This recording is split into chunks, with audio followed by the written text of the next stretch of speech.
ngaphandle uqhubeka ngibona kahle kodwa ngaphakathi umbobo uthi ICU uthi usimakade phila haleluya uthi phila kulamanxeba amanye wathuleki wathi yena ngomaphila namhlanje uzowathuma wonke.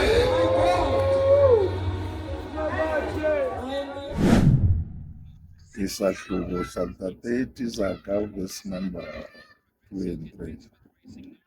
Uyena okhuluma leyo ndaba into abantu abangayikhulekeli.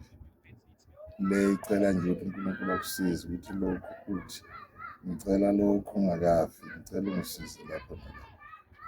Leyo ndaba indeke iyaxhoma iyale phambili. Kodwa nje isihloko salokuthi kunezinto ofa uyicela uNkulunkulu makafi. Lokho sengathi ngasho kanye lo mhlabeleli ngithi wena olalelwa izinda wena olalelwa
izethembiso zakhe zinhle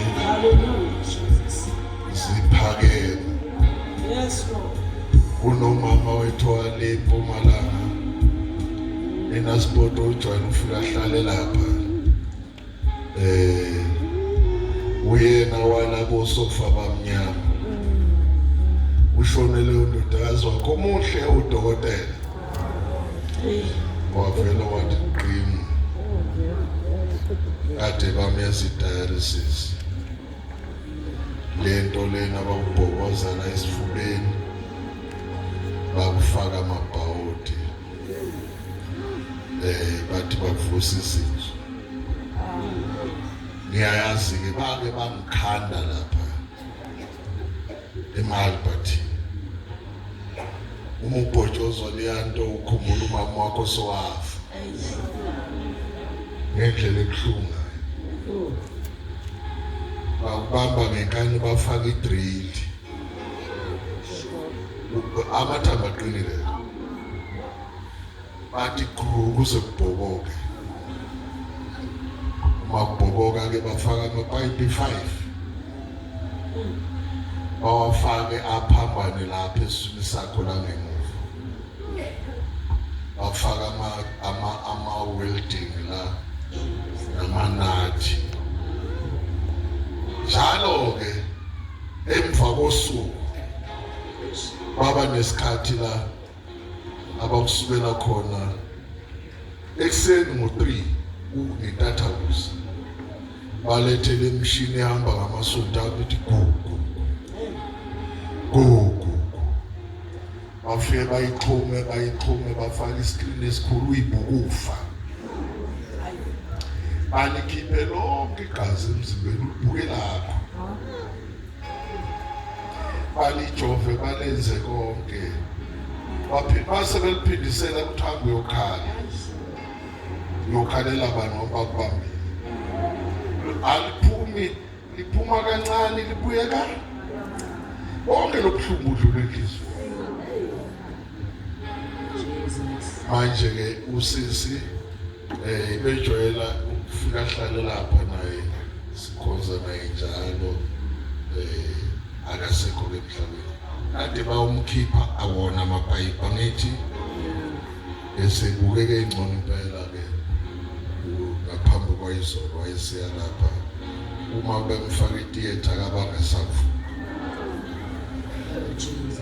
ngabona ukuthi uphile ngenhlanhla nisekhona niyamkhumbula kwaMakhunga niyamaza ngithi naye kwaMakhunga wabulawa leso simo ukuthi ngesikhathi bamenza laba kusho ukuthi bahluleka labelungu basePinoni bakhona ukumbhoboza bahluleka manje ukufaka ipayipi liyendaweni efanele ladonsa indawo kungafanele idonseke ilento yabula libomba kwaMakhunga mabethi bafaka lento donsa umshini wadonsa enye into ongafanele uyidonsa kwakuphela kwakhe bakhona abantu umusa nguphilela niyangizwa kuba yini njengoba lisho iBhayibheli lisithi sesandleni sikaJehova alisho kunye likhona lisho lokho ke haleluya wena olalelwa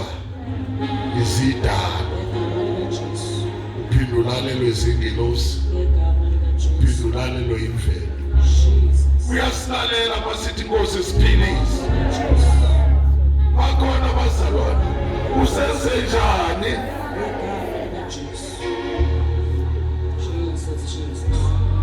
awufundi izenzo number 1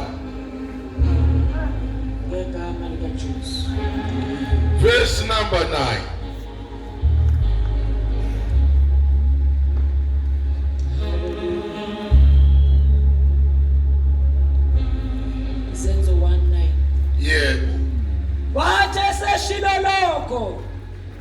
wakhushulwa bebuka wathe senjani eseshilo lokho wakhushulwa enjani wakhushulwa bebuka ngifuna ubambe le ndawana yalo Jesu simkho akenzi izinto ngale phansi yonke into yakho yenzoba akekho engabuka uJesu mhla ekhushulwa Nkosi niyangizwa wabuka izwe lonke bese ngathi ngiyambona esuka kancane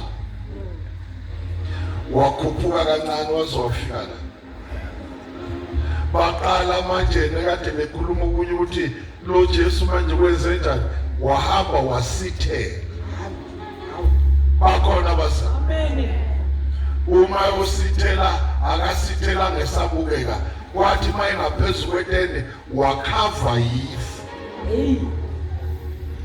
lamkhuphula enqondo ukusho la wehla amadoda amabili angafunanga ukuthi kubhalwe igama lawo athi kubafundi njengoba nimbona ekhuphuka kanje uzobuya futhi kanjani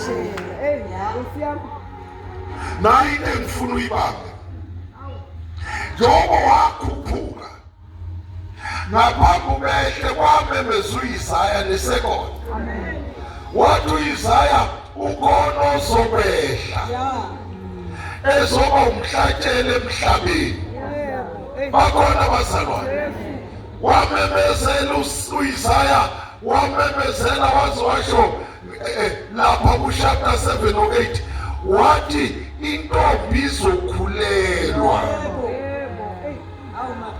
Isaya wayibona intombi ikhulelwa ngaphandle kwendoda wathi izokhulelwa bathi kodwa le ntombi hlobo lwini wathi intombi izokhulelwa negama lalomuntu omkhulelwayo ngoba uImmanuel amen uNkulunkulu ekubantu lo muntu okhulelwa uzohlala nabantu uyofika ahlale nabo ngomoya uthi noma esephelele sezulwini ahlale nabo bathi basemakhaya behleli nabo bathi lo Jesu simkhonza unjani okwazi ukuhlala nomhlaba ngesikhathi esisodwa vele sasingeke ezumhlaba wakhe ngesikhathi esinjani ngakho izethembiso zikabani ukuthi uzobuya ngempela. Thank you, Jesus. Hallelujah. Aningizwa uyabona ungakwenza konke kodwa ungakhohlwa ukuthi uJesu yoba njani. Uyabuya ngempela. Cha ningizwa uJesu uzoba njani. Uzobuya okwangempela. Aningizwa lalela noma sami uJesu uzoba njani. Uyabuya. Uzobuya la. Hayi Nkosi Jesu. Uyabona abangikhuluma izwe liyahleka nosisi wakho njani kodwa wena uzoba njani. Uyabona mhla ibuya kuzokuhleka umuntu ushintshe izofihla umsimo. Amen. Bakhona abazalwane sikhuluma ngoJesu uzoba njani. Mina ngiyakuthanda mawuphikisa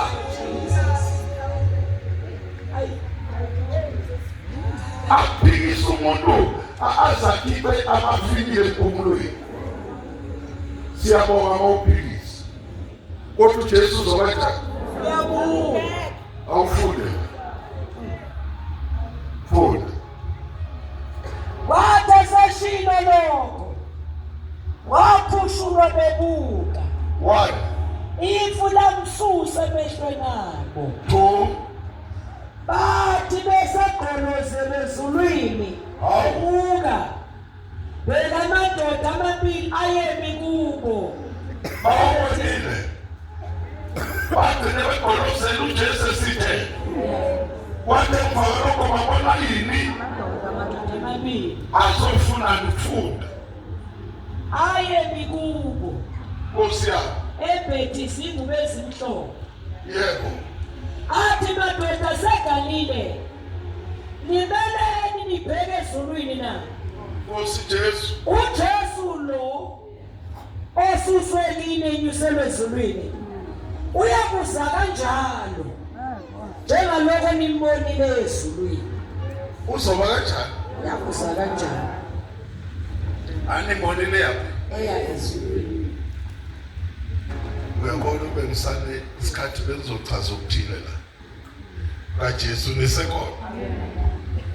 Okwenza ngikhulume kanje amasayini azo zonke izinto ayishilo Hey my God. u-90% wenzekile kodwa abazalwana bakathathi ngisho elilodwa bakhona abazalwana bakasebenze njani elilodwa bayakhuluma nje bafuna imangaliso kodwa bakhohlwe ukuthi lo okumenyezelwe ngaye uthi njengoba nimbone ekhuphuka kanje uyobuya kanjani futhi. Akuthi umhlabele vuka nini bandla bo hanibo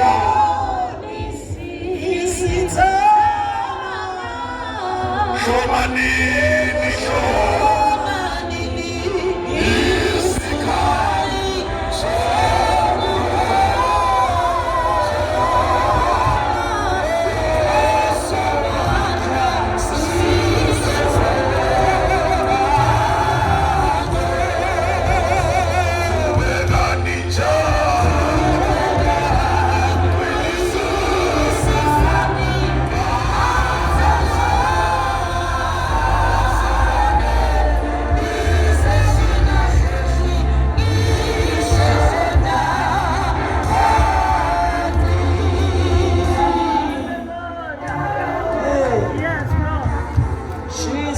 Amfundelwe Isaiah number 7.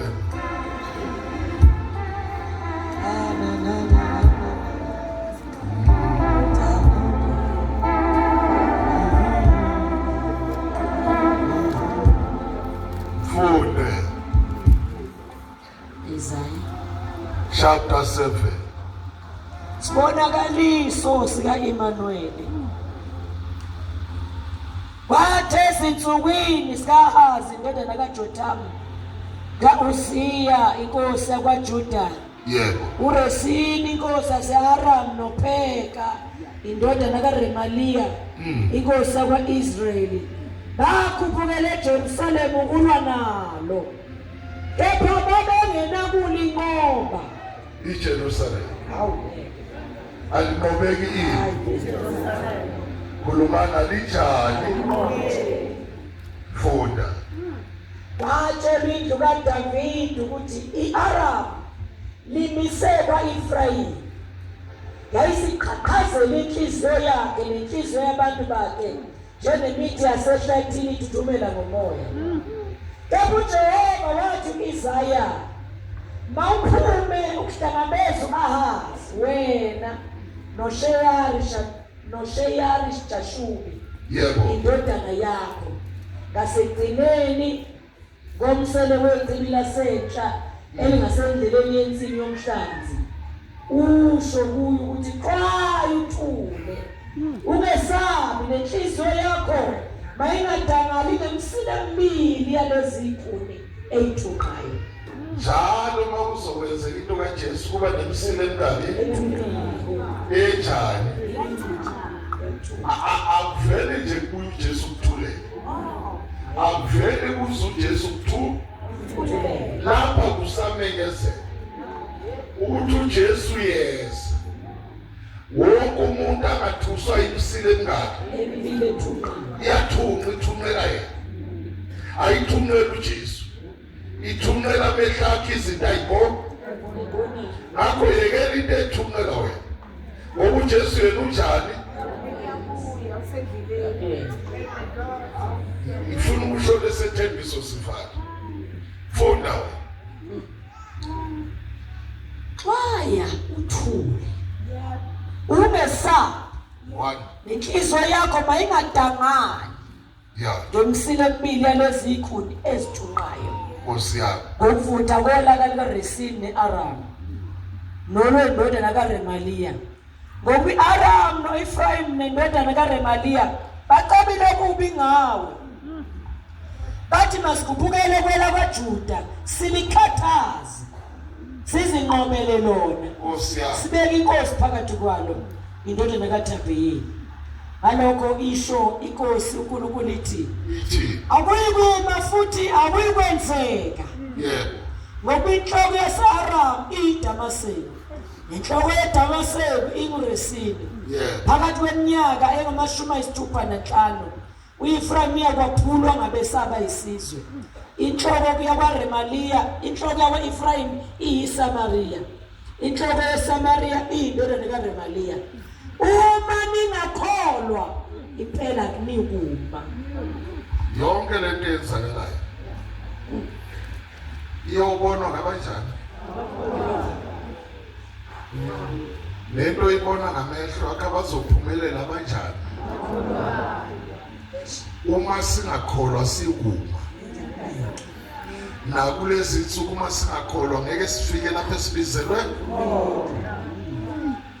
Lemsinde eminingi kangaka emhlabeni, namasonto angaka, na yonke imfishi eyenzeke emhlabeni, isifuna umuntu onjani?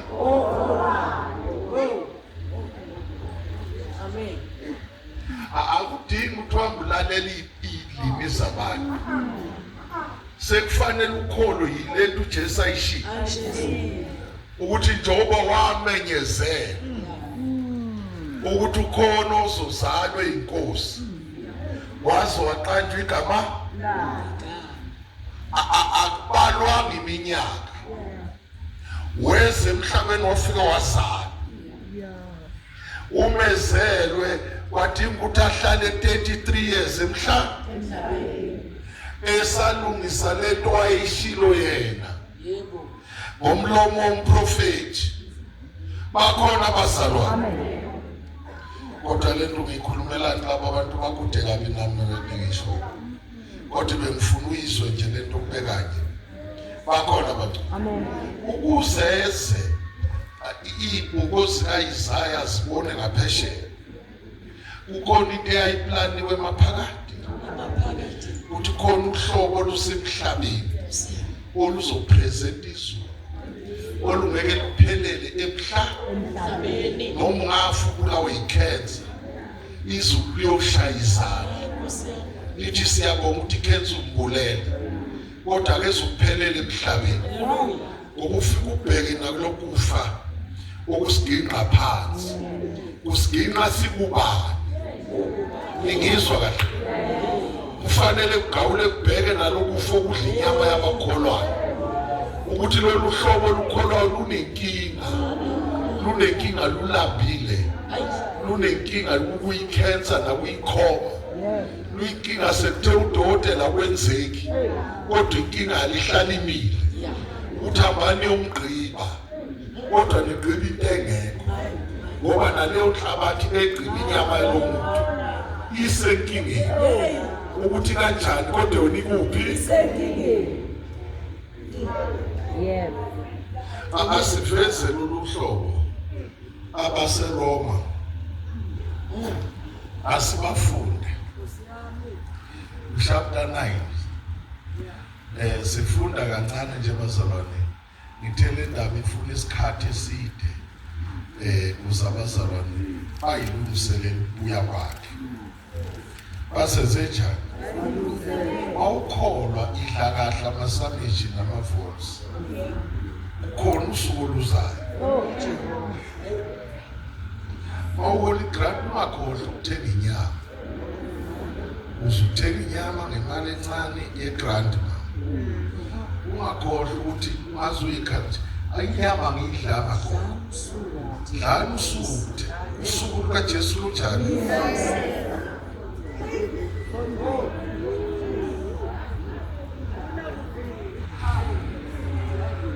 khona lolu hlobo kufanele lulandwe la emhlabeni. AbaseRoma 9 funda uqale verse 5 abangaba bokhokha vela kuKristu ngokwenyama yena uNkulunkulu ophezulu kwakho konke obongekayo kuze kube phakade amen.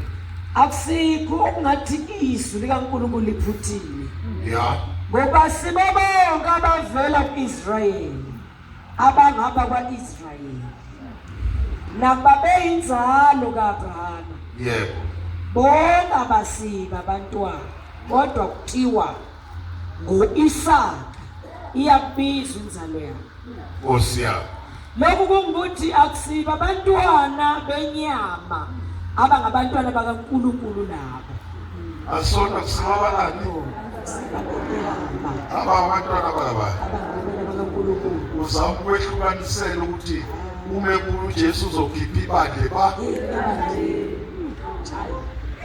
funda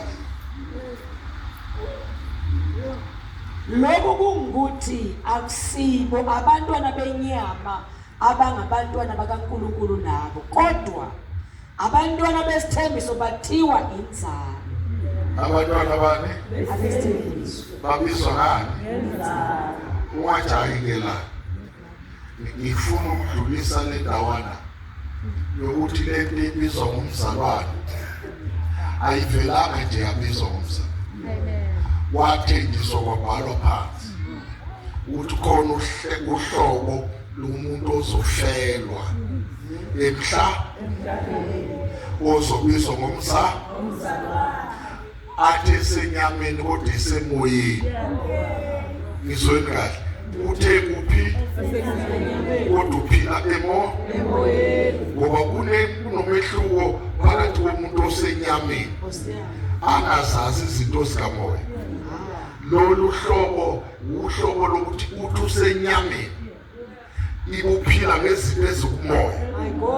Bayangizwa lesi zinto ezikukhanda kahle usenyameni zikumoya zikwenza uhlale ezulwini usenyameni noma ube seDavidton kanti usezulwini. Angizwa kahle base lento ifuna ukuqinisa baba ukuthi nje uhleli kanje hlala ugqoke noma yini oyithanda, kodwa umoya uhleli kwelesithathu. Lelesithathu lithi likwesithathu likuwe, lithi likuwe likwenza uphambane nawe, abazana nawe ngathi abakuzwa, kanti umoya.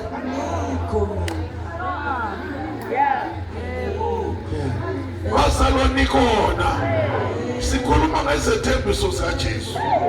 uJesu ushilo baba uzokwenza, uzawasenzela umfanekiso. Wathi uma nikholwa fana noAbraham, okholwa ngethemba noma lingeke. Nathi asikholwe ngani? Silisho lize libe yinto ekhona. Osiyami.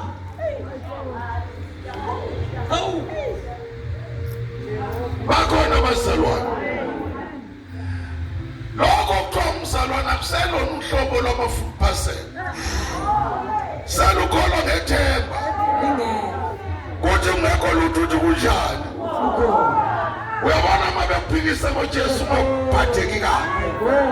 uJesu uzobuya. Lokho akuthembise kuzokwenza. Thank you, Jesus. Bakhona abazalwane. Awuqedanga la kwabasefufu.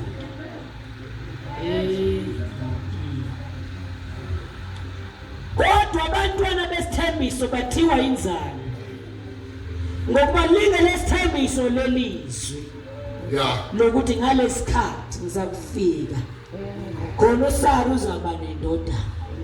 Kanti ujwayele isethembiso. Lesithembiso. Njalo nakhuluma isethembiso uyasistress. Uvakashela logogo nomkhulu. Uthilele ngelesikhathi. Ngithembise ngalo. Ukuthi uSara uzoba nendodana. Akaguganga uSara. Aliphelanga ithemba uSara. Kodwa uJesu uzoba nalo. Uthi uzofika. Manje nakuwe uma uphatha kokubili lokho, ukuthi noma abantu bethi awuye ezulwini, isho ngenhliziyo ukuthi ngiyaphi. Kunezinto ufanele uyithandazele usela. Ngiyangizwa zishiwo uSolomon wathi hayibo, kunezinto ufanele uyicele wena zidede empilweni kaBaba, ngoba uyawela isithathu.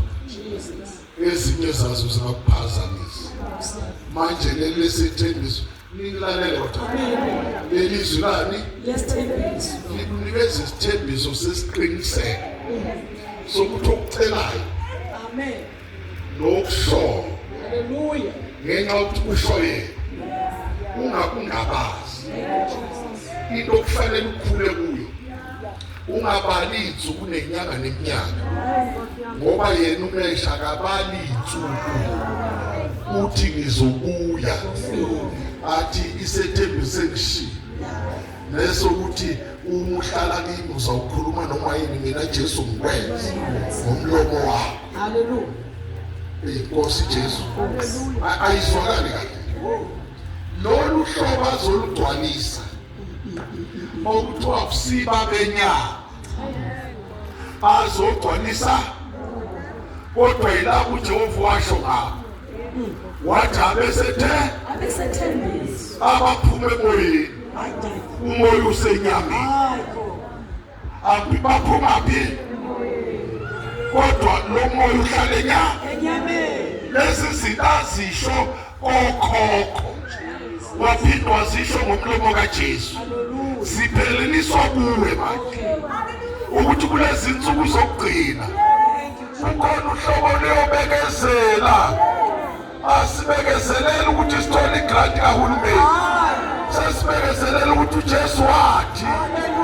Asihlalelanga ukuthi siyofela la. Sesifikile isikhathi sokuthi kulandwe lento kamoya eyathenjiswa.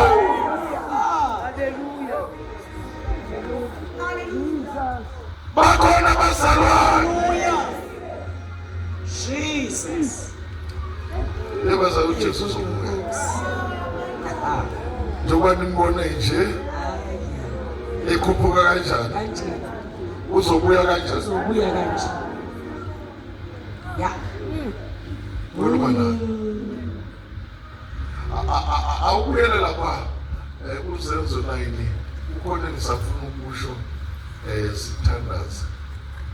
Manje ziningi izinto ezinye uyifunela into engekho. Kanti uJesu uyabuya. Uzenzo 1:9. Fundo 10 and 11 no 12. Wathi besagqolozela ezulwini emuka. Bheka amadoda amabili ayemi kubo. Embethe izingubo ezimhlophe. Athi madoda seGalile. Nimele nibheke ezulwini na. Yeah. uJesu lo osuswe kini enyuselwe ezulwini uyakuza kanjalo. Awu. Ayi. Bona. Njengaloko nimbonile eya ezulwini. Simbone yaphi? Uzobuya futhi. Kanjalo. Awungathi usona. Animbonile yaphi? Uphinde umbone esengathi futhi? Kanjalo. Awufundi. Khona babuyele eJerusalema bevele entabeni ethiwa eyenqumo eseduze neJerusalema. Yeah. Ibanga lohambo lwesabatha. Yebo. Kwathi sebengenile benyukele ekamelweni eliphezulu lapho bebehlala khona. Lapho bebenjani? Njengoba kwathiwa abahlala ekamereni enjani? Akashongo yini yena ethi abamcingela umama onekamela elikuphi azodla khona isinkwa nabangcwele bakhe. Yeah. Nisangizwa? Amen. Babuyela manje lapha ya. Uyazi yini ngikhulume le ndaba? Isitha senze abantu ikakhulukazi kubefundisi. Babamba le ndaba le yokuthi khona ukwenyuka. Ngizonge kwathi khona yini? Emva kwenzuku ezokufunda kunjani? Bakhohlwa ukuthi wanamathela ukuthi wenyuka bethe azathi khona yini? Futhi akasho ukuthi sikhuluma ngokwenyuka kwakhe. Uthi asikhulume le ndaba ukuthi njobe enyuka uzobuya kanjani? Ubuya kanjani? Uyabona ukuthi uSathane unale lobuqhopholo lobasho ngamaXhosa. Athi khona Uqhopholo. uthatha izinto ezingenasidingo ayibeke pha. Uyabona nje neliviki nelidlule naleli lisayo ukhulunywa ngendaba ukuthi sisenkonzweni yokwenyuka. Cha, akunyuki wena. Ubani ongenyuki? Khulumani ubani onjani? Uyena ozobuya ezolanda kusemhlaba. Bakhona bazalwane. Ile umele kushiya umlayezo ukuthi njoba nimbona enyuka kanje uzobuya kanjani. Uyabona ukuthi uma esebuya akasenza ukuhamba yedwa. Ukhona lokho akushiye emhlabeni okufanele ahambe. Bakhona bazalwane. Number 2, lokho kulapha emhlabeni bazalwane. Lokho kubizwa ngomzalwane. Unikezwa ama-condition amaningi. Kuthiwa mawusula enyameni qaphela lokhu. Uphinde uqaphele kuphi? Uphinde uqaphele kuphi? Ngoba ngalolu suku lomuntu mhla ebuya akadingi ukuthi aphinde akunikeze second chance. Angithi unikiwe? Yes. Nikona angithi unikiwe? Wayona le ukuthi sihlale nawe kanje silele ndaba. Akusiyi second chance le.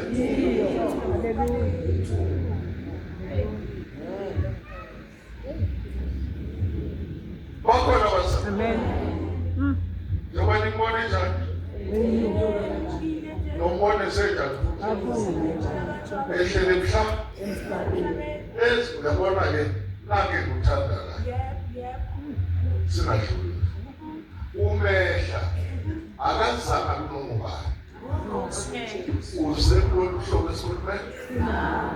oluthi luvele entandweni. Ngizwe umehlo uzobe ezofuna lohlobo olunjani. Ubeka wena kulolu verse number 7 or 8 ka-chapter 9 kwabaseRoma ukuze sidlule kahle la sidedele nabawubuka ibhola ngoba ekubavimba abantu ebholeni akunjawuthi ya ngifuna sidlule kahle la kulolu hlobo azolufundiswa. Chapter 9 verse 7, 8, 9, 10. KwabaseRoma futhi naba benzalo kaAbrahama bonke abasiba abantwana 1 kodwa kuthiwa ngoIsaka yakubizwa inzalo yakhe. ufuna ukubambela ukuthi nakuba bengabazali kodwa kusibo abangabantwana bazolala noma bebizwa ngani. Awukho umgwaqo ongenamzalwane umhlaba kodwa kusibo bonke abazolala. Angisangizwe impela nabadlula labathi nginesonto labo nabakhelane nabo bathi banesonto likabanzi futhi akekho umuntu ongambiza ngomhedeni manje bonke babizwa ngabazali kodwa nayo indaba akusibo bonke abazolala. Funda wena funda. Naba benzalo kaAbrahama bonke abasiba abantwana Ya kodwa kuthiwa ngoIsaka yakubizwa inzalo yakhe. yebo Lokhu kungukuthi akusiba abantwana benyama abangabantwana bakaNkulunkulu la oh kodwa abantwana besithembiso athiwa inzalo.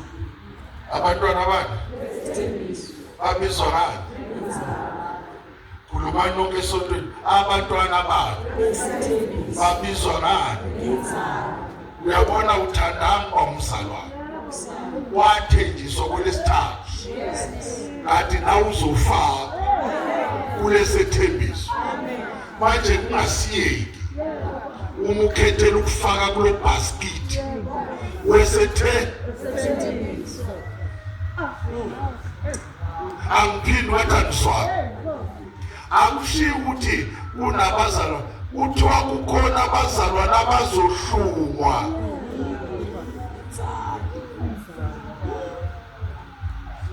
Lesamfundo kuMateyu 13:20-46 second lapha lokuthiwa 46 njengoba semhlabeni senethini baba kathi sobe Senethini. inethu yayaza nithi singaphansi kwayo kuyofika isikhathi lesesikhulumayo uthi mayibuye bese yadonsa inethi ikhishe logwini mayibekogwini bese kulethwa amadoda asezulwini lawa angayidli inyama ezokhetha iy'nhlanzi eyidliwa izulu ayikhethele esingadliwa izulu ayiqoqa ayilala yini ningayibuyisele emanzini isizathu inetha isekho emanzini ayisekho kuphi yonke into ekhishiwe isilahlwa ngaphandle.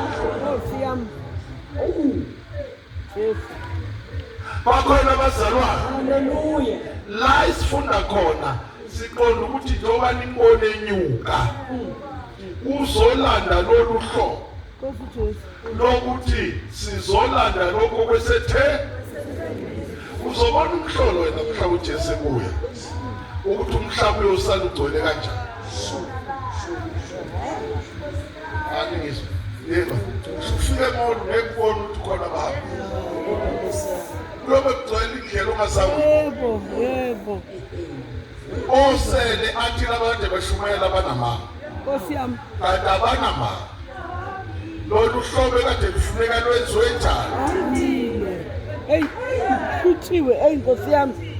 Kuthiwe. Nikhona bazalwane. Uhlobo kade lunjani? Lufuneka lwenziwe njani?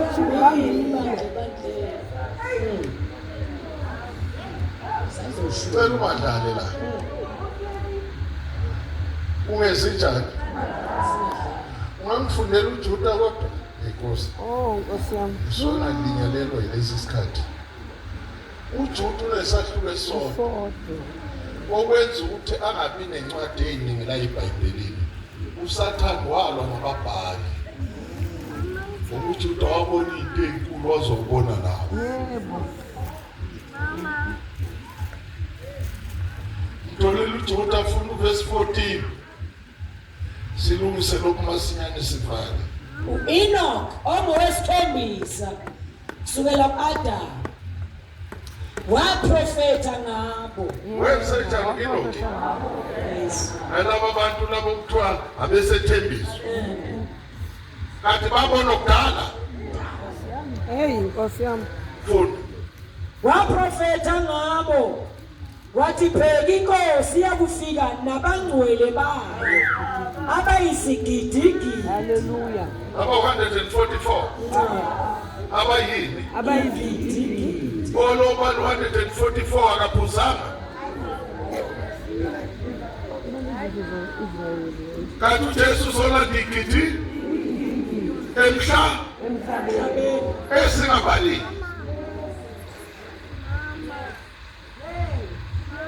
Eyibizwa ngumsulu ngesethe. Awufunda. Ukuze yahlulele bonke ijezise bonke abangemesaba uNkulunkulu ngenxa yemisebenzi yonke yabo yokungahloniphi uNkulunkulu abadelela ngayo nangawonke amazwi alukhuni izoni esingemesaba uNkulunkulu eziwakhulumile ngayo. Kukhona amazwi akhulunywe izoni kungamesabi bakhe.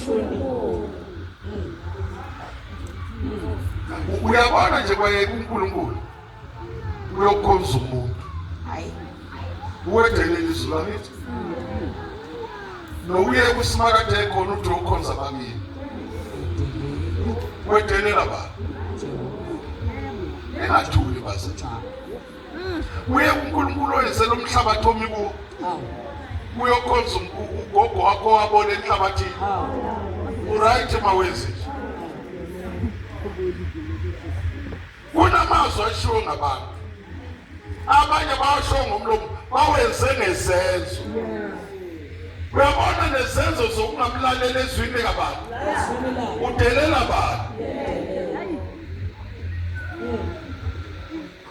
Silingbele izinto ayisho la wathi zenziwa ngabakholwayo. Wathi ngowenza u1 u9 ngizomyeka. Umyekela abantu.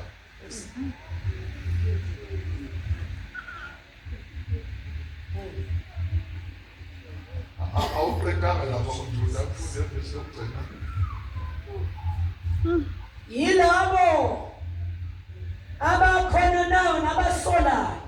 Asoni labo kanjani? Yilabo nabanjani? Abasolayo. Uma ukhuluma izinto zikaJehova uphinde wenze njani? Uyabona ukuthi wedelela inkosi lo. Wena uthi udelela umfundisi kanti udelela abantu. inkosi.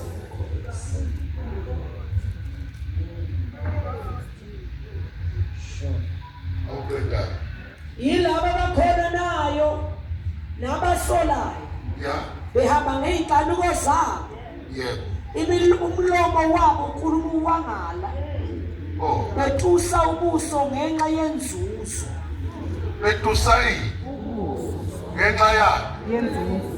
kukhona abantu abafuna ukwazi ukuthi esontweni uma isekhulumile ulimaza fo bahambe bayizonwini.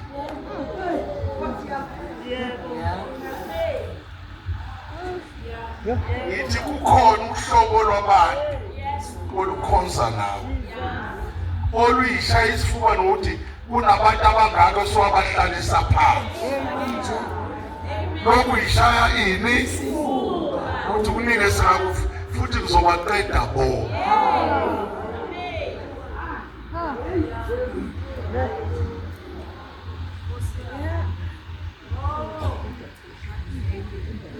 Bakhona bazali. Asikuvimbi ukuthi wenze lokho. Kodwa uqaphele uthi lo mayibuya ezofuna isithembiso sikababa ethola amagama asele yitulweni bona basekho sebaxoshwa ngenxa yakho.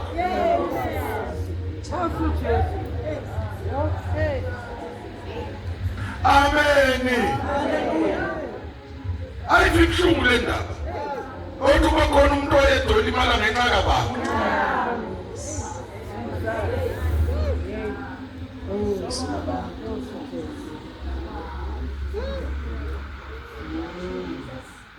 Hallelujah. Hallelujah. Uyeza negidigidi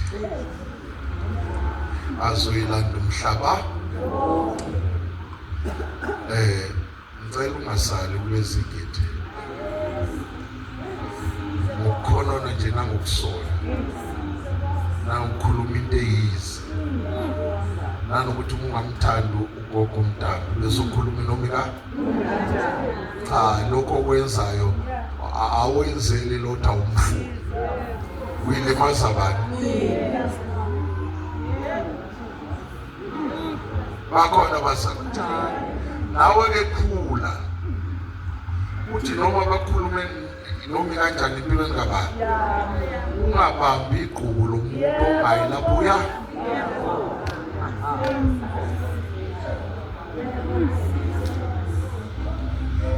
Ungabuyela kuzenzo standards. Sefusele 5 minutes. Uyela kuzenzo wani. Ngicela ufunda verse 2 and 3. Sanibona lesontweni. Ngifuna lamazwi wabamba uhambe nawe ekhaya. Amanxeba ekhithi kamahlulekazi. Kodwa uvela uphila. Amen. Ngoba le ndoda ebuya ikufuna uphila. Oh yes. Bazobuza abantu ukuthi uphila kanjani. Ungabaphenduli le ndoda esikhuluma ngayo ithi ngavela ngiphila mina. Nalinyazo emhlabeni. Kodwa ngizame ngikhulume ngokulimala kwami. Akhuluma ngokuphila kababa. Ngicela siphile simlinde. Simlinde silinyaziwe. Simlinde sishayiwe. Simlinde sibhotshozwe ngemkhonto nangamanga. Kodwa simenze njani? Psalms ufunda verse 3 ka chapter 1. Wasiveza kuba ephilile. Yeah. Emva kokuhlupheka kwakhe ngokufakaza okuningi. Wayifeze njani? Wasiveza kuba ephilile. Emva kwakhe. Noma ngabe isimo sinjani vele unjani? Vele uphila. Izulu liyazi ukuthi abahlala la emhlabeni abalalela imiyalo kabani bayalinyazwa nsuku kodwa banayo imvumo yokukhuluma ngokulimala kwabo.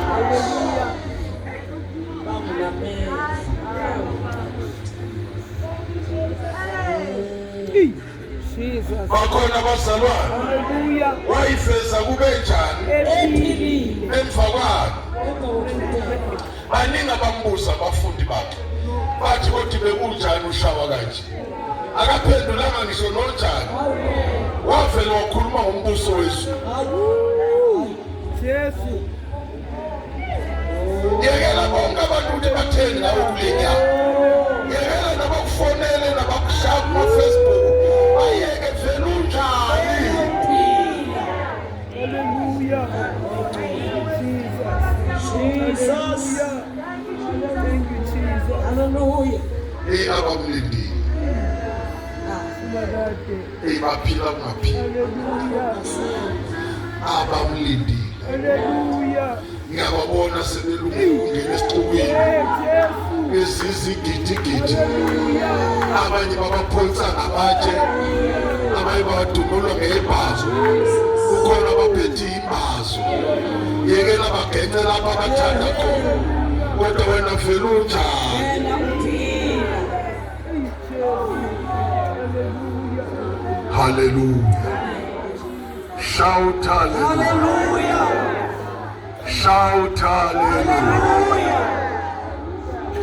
Wazifeza ephilile emva kokuhlupheka, bambuza wazokuzwa nangoNikodimo, bathi hayi awusiye lo, mina ngambona bembhokoza uhlangothi, akakwazi ukuvuka ephile.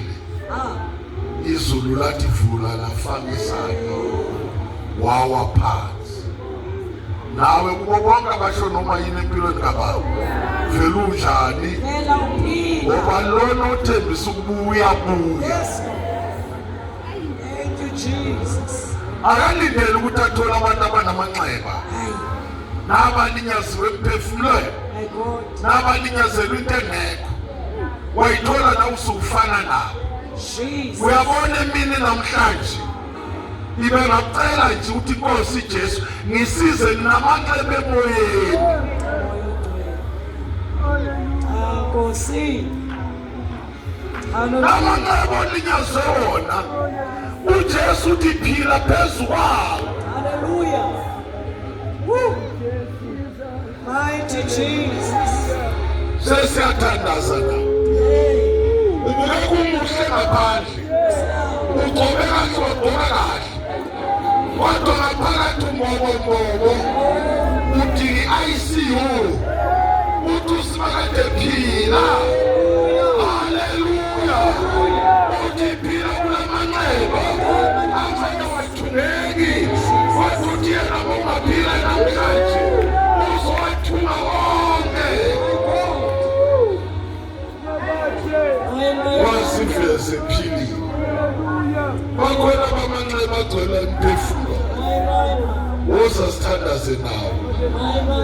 Phefumulo wakho ugcwele amanxeba, amanye adalwe uwe, amanye adalwe ungaqondi ukuthi ekukholweni ayalinyazwa abantu abanosimakade emoyeni.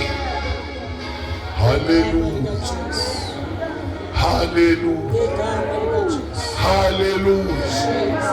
Hallelujah. Akekho ozothunga umphefumulo.